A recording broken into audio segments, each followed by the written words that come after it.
តាមបត់តែកំបត់ចូលសិញហងនៅរំវងបាត់នឹងពួកអាប់ដកអពួកកជុំកណ្ដឹងនេះខ្លួនជាសាច់ឈឺមិនសាច់ចំអកសាច់ជ្រឹងពួកអាឆាប់ប៉ុណ្ណឹងវាបានតែឆាប់តែអ្នកមិនដឹងហើយយើងមិនសន្តិភាពវាកាន់តែគៀបវាកាន់តែតឹងពួកអាមាត់ដល់បហុកឲ្យចុកតឆ្អឹងឲ្យត្រឹងមួយកន្លែងទៅជាប់ស្នឹង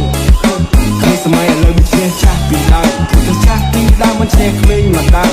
ខុសឬត្រូវចាប់បងលើកដំកើងឲ្យតែប្អូនជឿចិត្តបងនឹងញាក់ចាំនេះគឺជាជំរឿននៃជ្រឹងពីពូដែលជ្រឹងពីកជីវិតនេះសងពេញនៃប្រាសម្លេងជាឧបករណ៍នេះគឺខេមរ៉េបឲ្យអ្នកតែមកតឲ្យអ្នកបានស្រួលខ្លួនមិនបានហត់ប្រមោសនេះគឺគេពីដៃទៅទៅក្នុងតែពីបាល់រៀបនឹងគេស្មានមិនត្រូវលើផ្លូវនឹងត្រូវមកពីសំដីដូចជាកាវៃហើយតែវាហត់ជូរឆាប់សន្លមកតែមិនចាប់គប់នឹងហត់ប្រឹងស្បត់ថាខ្លួនឯងនឹងគ្រប់ដបកិនឲ្យមកតែកប់នេះគឺកូនខ្មែរ Every running to the top let me chop I just cook and see I learn shit from the book but we getting paid first take it up like a crook feel a bad boy man now my top bitch I'm high ass shit with my fucking fresh look bang I'm die chain guy come on play some day book ត្រូវតែហ៊ានតតាំងអ្វីដែលចង់ទាំងមុខ KBC ពងបាំងមកគេឲ្យកំពុងឆ្លុះវិញចង់ចែងចាំងបាញ់ខ្ញុំមានចេញទៅច្បាស់មិនសូវចេះស៊ីចូលពេលដែលគេស្រឡាញ់កាគឺអ្វីកំពុងស្ដាប់ឲ្យធ្វើឲ្យអ្នកចងចាំ I wanna keep my flow បារោមានចំហេះលបឿនជាង flow ចង់បារោភ្លេងឲ្យឆេះ I want hit some dope and smoke still the best ឆ្លាក់ចាំជាប់ពោបបសក៏ដូចហេះជាងមិនសូវលឺអ្នកជំងឺទឹកតែសះចេញមកពីព្រៃខ្លួននឹងព្រៃមកកតាមិនដឹងចង់ឲ្យមួមកវិសា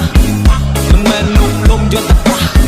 មើលមុខមើលមកថាអីស៊ីមិនតាមរង្វង់ភ្នែកពីកលាក់ស៊ីមានមកមែនអ៊ីនស៊ីជិលប់មកប្រូគីពីឡូគី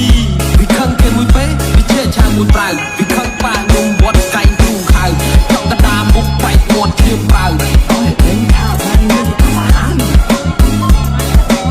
មិនចង់ដល់មិនចង់នេះចំហៃពេកឡើងចាប់កាយពីគុំមើលតាមដូចជីវិតលើកដៃហើយខ្វាយជីវិតនិយាយតែព្រាបបាត់អត់ចូលចិត្តខ្លាំងអាណាដែលដល់ប៉ះខ្ញុំឲ្យតែបែកសាក់សាយនេះគេសួរខ្ញុំថារ៉ានៅ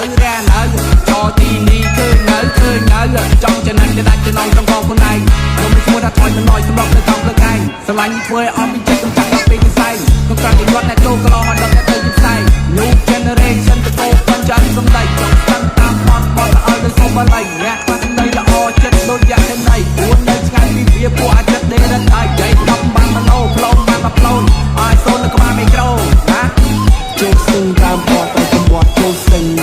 ទឹកខងនៅរំវងបាត់នឹងពួកអាប់ដកអពួកកចង់កណ្ដឹងនេះគឺជាសត្វជាមិនសោះចំអកសាច់ជ្រឹងពួកអាឆាប់ប៉ុណ្ណឹងវាបានតែឆាប់តែអ្នកមិនដឹងគឺយើងមិនសន្តិភាពវាកាន់តែគៀបវាកាន់តែតឹងពួកអាមាត់ដល់បហុកឲ្យចុកដល់ឆ្អឹងឲ្យត្រឹងមួយកន្លែងទៅជាប់ស្នឹងពួកយើងមកពី rap kingdom ពេលដែលជួបគ្នាស្នូល